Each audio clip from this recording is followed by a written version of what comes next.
मुत्तहिदा अरब अमारात के सदर पहले ही उतर चुके हैं। सऊदी अरब और उर्दन के रहनुमा इनकी पैरवी करेंगे। ये दौरे इसराइल की जानिब से कतर में हमास के सीनियर एहलकारों को निशाना बनाने के बाद हुए हैं, जिससे पूरी मुस्लिम दुनिया में गम और गुस्सा फैल गया है। दोहा ने इस हमले को साफ खिलाफ वर्जी करार दिया है, यानी दोहा ने अपना सख्त रद्दअमल जाहिर किया है। दोहा ने यह भी कहा है कि इसराइल को बैनुल अक़वामी अदालत में घसीटा जाना चाहिए और मुश्तरका रद्दअमल के लिए कोशिशें शुरू भी कर चुका है। कशीदगी में इजाफे के साथ ही अमरीकी साख को भी जबरदस्त बट्टा लगाया है। जी हां, वही अमरीकी साख, जैसे मैंने आपको पहले बताया कि अमरीका एक तरह से कहीं ना कहीं चौकीदार था, क्योंकि कतर में अमरीका का सबसे बड़ा बेस है मशरिक़ वस्ता में, तब भी यह हमला हुआ। हालात कुछ इस तरह तब्दील हो रहे हैं कि जिसके बारे में इसराइल ने शायद तवक्को भी नहीं की थी। अमरीकी मीडिया, जी हां, एक बड़ी खबर आपको दे रहे हैं। अमरीकी मीडिया से बातचीत में कतर के वजीर आजम ने कहा है कि एक रद्दअमल है जो खित्ते से आएगा, एक बड़ा रद्दअमल, एक बड़ा रिएक्शन इस पूरे अरब खित्ते से आएगा। ताहम इस रद्दअमल पर फिलहाल खित्ते के दीगर शराकतदारों के साथ मुशावरत और बातचीत जारी है। उन्होंने मजीद कहा कि पूरा खलीजी खित्ता ही खतरे में है और इसराइल की कार्रवाई को रियासती दहशतगर्दी के मुतरादिफ करार दिया है। ताहम भी जाहिर किया है कि कतर के इलाकाई शराकतदार, यानी जो भी रीजनल पार्टनर्स हैं, इज्तिमाई रद्दअमल पर मुत्तफिक होंगे, यानी ज्वाइंट रिएक्शन, ज्वाइंट एफर्ट, यानी मिलजुल कर। जैसा मैंने पहली रिपोर्ट कहा था कि क्या एकजुट हो रहे हैं अरब ममालिक, बिल्कुल एकजुट हो रहे हैं, लेकिन किस हद तक, क्या करेंगे, इसके बारे में थोड़ा इंतजार करना पड़ेगा। अभी आपको हम बातें बताने वाले हैं। इसी बीच इस्राएली वजीर आजम बिंयामिन नेतन्याहू ने जो बताया है कि हर खित्ते को अफरा तफरी की तरफ ले जाने का इल्जाम लगाते हुए उस पर इल्जाम लगाया गया है, इब्राहिम नेतन्याहू पर इल्जाम लगाया गया है, और शेख मोहम्मद बिन ने मजीद कहा है कि हम किसी ऐसी बामानी चीज की उम्मीद कर रहे हैं जो इसराइल को इस गुंडागर्दी को जारी रखने से रोकेगा। आप सोचिए किस तरह का लफ्ज इस्तेमाल किया गया है कि इसराइल को इस गुंडागर्दी से रोकेगा। उन्होंने इसराइल की जानिब से दोहा में हमास के रहनुमाओं पर किए जाने वाले हमलों को वहशियाना करार दिया। कतरी वजीर आजम शेख मोहम्मद बिन अब्दुर्रहमान बिन हाशिम अस्सानी का कहना है कि हम तो सोच रहे थे कि हम मुहज्जब लोगों के साथ मामला कर रहे हैं, हम दूसरों के साथ ऐसा ही सलूक करते हैं, लेकिन नेतन्याहू ने जो किया है वो बहुत वहशियाना है। यह बहुत हैरान करने वाली बात है। यूरोपीय यूनियन ने भी अपने एक बयान में कहा है कि दोहा में हमास की जो क़यादत पे इसराइली फ़िज़ाई हमला हुआ है उसे मंजूर नहीं किया जा सकता, और उसकी मुखालफत की है, जबरदस्त मुखालफत की है। यूरोपीय यूनियन ने इस तरह के हमलों से खित्ते में तशद्दुद के मजीद बढ़ने के खिलाफ खबरदार किया। यूरोपीय यूनियन की खारजा पॉलिसी की सरबराह काया कालस के एक तर्जुमान ने एक्स प्लेटफॉर्म पर कहा है कि हम कतर के हुक्काम और अवाम के साथ अपनी मुकम्मल यकजहती का इजहार करते हैं, जो यूरोपीय यूनियन का एक स्ट्रैटेजिक पार्टनर है। उन्होंने मजीद कहा कि गजा में जंग के किसी भी इजाफे से गुरेज किया जाना चाहिए, क्योंकि ये किसी के भी मफाद में नहीं है। हमने आपको बताया था, याद होगा, अपनी पूरी रिपोर्ट में हमने आपसे बात कही थी कि जो रिएक्शन होगा वो ऐसा होगा कि शायद जो एक बात कही जाती है कि ख्वाब गफलत में पूरी जो अरब दुनिया सोई है उससे वो जगने जैसा एक अमल होगा।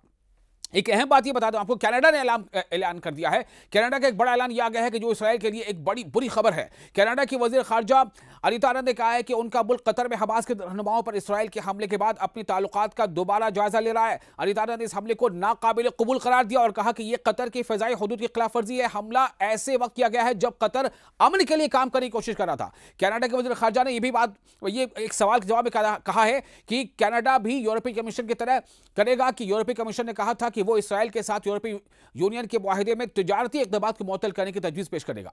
साथ ही यह भी कहा है कि हम इस बारे में भी गौर कर रहे हैं, यानी कनाडा इस बारे में गौर कर रहा है कि वो फ़लस्तीन को तस्लीम करे एज अ स्टेट, जो टू स्टेट पॉलिसी है। इसी बात को सऊदी अरब ने भी कहा है कि हम कतर के साथ खड़े हैं, और हम कतर के साथ सिर्फ खड़े ही नहीं बल्कि इसराइल की जो ये खिलाफ वर्जियां उसको हम बर्दाश्त नहीं करेंगे, और बहुत जल्द हम दुनिया देखेगी कि जो टू स्टेट थ्योरी है उस पर अमल होगा और फ़लस्तीन को एक अलग रियासत तस्लीम किया जाएगा। सऊदी अरब ने ऐलान किया कि हम कतर के साथ खड़े हैं, हम गजा के साथ खड़े हैं, हम गजा के लोगों के साथ खड़े हैं, हम फ़लस्तीन के साथ खड़े हैं।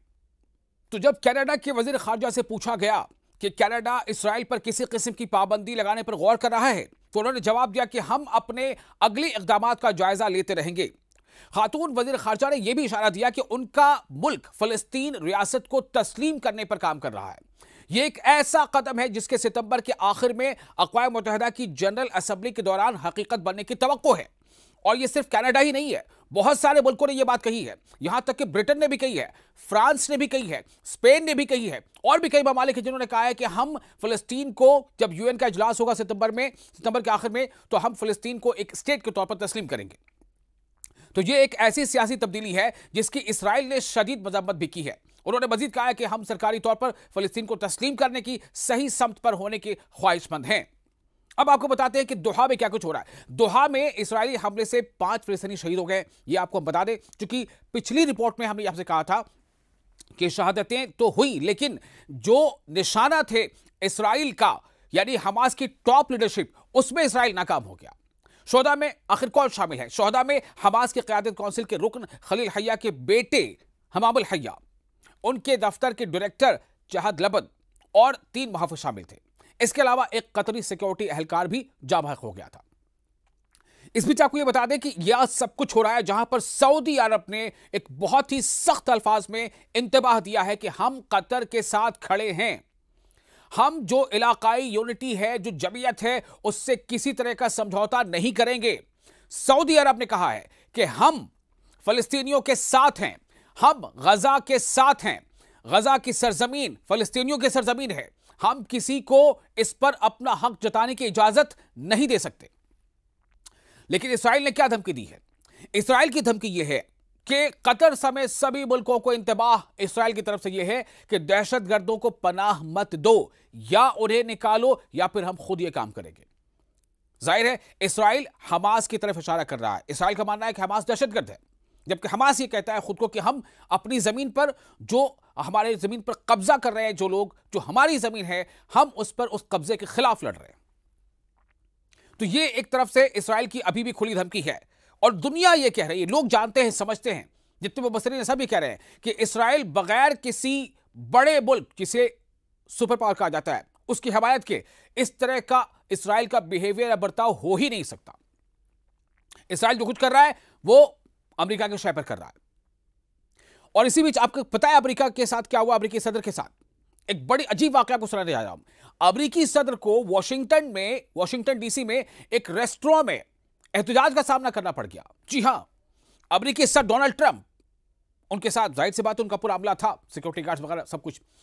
जब वो एक रेस्टोरेंट में गए वॉशिंगटन डीसी में, रेस्टोरेंट में वो जाने के बाद थोड़ा इधर उधर जायजा ले रहे थे। इसी बीच कुछ खवातीन वहां नमूदार होती हैं, वो फिलिस्तीन का फ्लैग अपने हाथ में लेती हैं और फ्री फ्री पैलेस्टाइन का उनके सामने नारा लगाने लगती हैं। यह हुआ है डोनाल्ड ट्रंप के सामने, यह डोनाल्ड ट्रंप को सामना करना पड़ा है। और उन्होंने अपनी बातचीत में, अपने नारे में यह भी कहा कि हमें डीसी को जो है आजाद कर दो, यानी वॉशिंगटन डीसी को।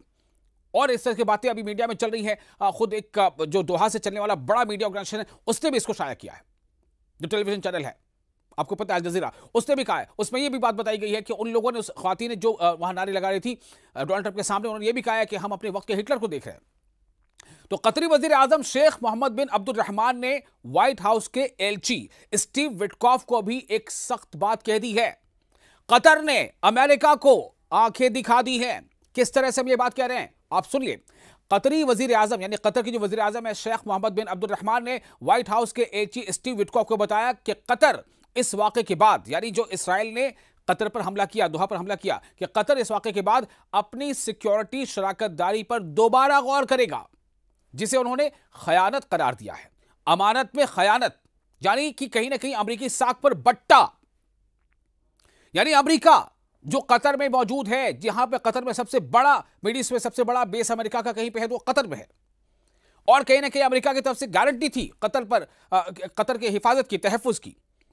उन्होंने कहा, यह भी कहा, यानी किसने कहा? कतर के वज़ीर आज़म उन्होंने कहा है कि अगर जरूरत पड़ी तो दोहा अपनी सलामती के लिए दूसरे शराकतदार भी तलाश कर सकता है। यानी कि हम अमेरिका के पिछलग्गू बने रहेंगे ऐसा कोई जरूरी नहीं है। हम इस बात पर गौर कर रहे हैं, हम कुछ अलग फैसला ले सकते हैं। यह कतर के वज़ीर आज़म ने डोनाल्ड ट्रंप के एलची स्टीव विटकॉफ को कहा है। ज़राए के मुताबिक शेख मोहम्मद बिन अब्दुर्रहमान अस्सारी ने वाज़ेह किया कि कतर जो पिछले 6 माह में पहले ईरान और फिर इसराइल के हमलों का निशाना बन चुका है, अब वॉशिंगटन के साथ अपनी सिक्योरिटी शराकतदारी का गहरा जायजा लेगा। यानी जो पार्टनरशिप है सिक्योरिटी को लेकर के, अग्रीमेंट है सिक्योरिटी को लेकर के। अब आप सोचें, जाहिर है आपको तो पता होगा कि जब इसराइल और ईरान जब ये जंग चल रही थी, उस दरमियान ईरान ने क्या किया था? ईरान ने कतर पर हमला किया था। क्यों किया था? ईरान का यह कहना था कि जो कोई भी इसराइल का साथ देगा या ईरान पर हमले में इसराइल की मदद करेगा, हम उसके अहदाफ को निशाना बनाएंगे। तो इसलिए ईरान ने कतर में मौजूद अमेरिकी बेस पर निशाना बनाया था, अमेरिकी बेस पर हमला किया था। तो कतर तो ये बात कहेगा ना कि भाई अमेरिका के, यानी हमने अगर हमने किसी को अपना मुहाफिज रखा है, हमने किसी के साथ हमारी सिक्योरिटी पार्टनरशिप है, तो उसके रहते हमारे ऊपर हमला अगर हो गया तो कतर इसको काउंट कर रहा है कि पहले ईरान ने हमला कर दिया, फिर अब इसराइल ने हमला कर दिया, तो हम, कतर ने साफ कह दिया है स्टीव विटकॉफ को कि हम जो शराकतदारी है सिक्योरिटी को लेकर के उस पर दोबारा गौर करेंगे। उधर अमेरिकी सदर डोनाल्ड ट्रंप ने इस्राएली वज़ीर आज़म बेंयामिन नेतन्याहू से कहा है कि कतर पर दोबारा हमला ना किया जाए, लेकिन नेतन्याहू ने किसी किस्म का अवामी माफीनामा जारी नहीं किया है। हालांकि ट्रंप ने अपने गुस्से का इजहार टेलीफोनिक बातचीत में किया था, इसके बरक्स, इसके उलट नेतन्याहू ने इशारा दिया है कि वो एक और हमले का हुक्म भी दे सकता है। सलामती कौंसिल यानी यूनाइटेड नेशन सिक्योरिटी काउंसिल ने कतर की दरख्वास्त पर बशक़े वस्ता की सूरत हाल पर इजलास तलब किया। अक़वाम मुत्तहिदा के सेक्रेटरी जनरल एंटोनियो गुतरेस ने मंगल को इसराइल की तरफ से दोहा में हमास के रहनुमाओं को निशाना बनाए जाने के बाद कतर की खुदमुख्तारी की खुली खिलाफ वर्जी की मजम्मत की। यानी एंटोनियो गुतरेस ने कतर पर जो इसराइल ने हमला किया तो इस हमले की मजम्मत की, इसराइल की मजम्मत की। गुतरेस ने कहा कि कतर गजा में जंग बंदी और हमास के पास तमाम कैदियों की रिहाई के लिए एक बहुत मुस्बत किरदार अदा कर रहा है, एक इंपॉर्टेंट रोल प्ले कर रहा है। उन्होंने सहाफियों से कहा कि तमाम जो इसके पार्टनर्स हैं, जो फरीकैन हैं, तमाम जो पार्टीज हैं, उनको गजा की पट्टी में पायदार जंग बंदी के हुसूल के लिए काम करना चाहिए, न कि गजा की पट्टी को तबाह करने के लिए काम होना चाहिए। एंटोनियो गुतरेस ये कह रहे हैं कि सभी को यह चाहिए कि वो गजा की पट्टी के तहफ़्फ़ुज़ के बारे में सोचे, लेकिन वो सिर्फ कह ही रहे हैं। यूनाइटेड नेशंस कई बार ऐसा कह चुका, अमल क्या हो रहा है? अभी वो इस लायक भी नहीं हो पाया, इतनी भी उसकी ये बात नहीं बन पाई कि इस तरह से कि जो मिस्र के पास जो बॉर्डर पर जो एड्स के ट्रक खड़े हैं उनको गजा में जाने की इजाजत मिल सके। इसराइल ने रोक रखा है। किसकी हिम्मत है? कौन इसे खुलवाएगा? तो गजा में जंगबंदी और कैदियों की रिहाई की कोशिशों को नुकसान पहुंचाने वाले इस इकदाम पर कतर ने शदीद मजम्मत करते हुए कहा है कि नेतन्याहू को आलमी अदालत में पेश किया जाना चाहिए। यह कतर का कहना है। तो अब देखते हैं इतवार और पीर को जब तमाम अरब ममालिक के सरबराह जमा होंगे या उनके वज़ीर खारजा जमा होंगे, तो यह हंगामी इजलास कतर ने बताया है कि हंगामी इजलास है और इसमें हम इज्तिमाई कोई रद्द अमल को लेकर के कोई फैसला करेंगे। यह बहुत अहम है। अब यह भी देखना होगा कि जो बार बार ईरान कहता रहा है, ईरान होशियार करता रहा है कि तमाम मुल्कों को, मुस्लिम मुल्कों को एक हो जाना चाहिए, नहीं तो इसराइल का जो रवैया है वो आप देख रहे हैं, कभी सीरिया, कभी लेबनान, कभी फिलिस्तीन, कभी ईरान और अब कतर। अब आगे कहने की जरूरत नहीं है। तो यह देखना अहम है तुर्की का अब क्या रद्द-ए-अमल सामने आता है, ईरान आगे और अब क्या कहता है, पाकिस्तान किस तरह से कॉल से बढ़कर आगे और क्या कुछ कर सकता है। चूंकि तमाम मुस्लिम दुनिया में इस बात को लेकर खलबली है, तमाम मुस्लिम दुनिया में इस बात को लेकर खलबली मची हुई है और बहुत बड़ी बेचैनी है इसको लेकर के, और कतर ने बहुत सख्त रुख अपनाया है।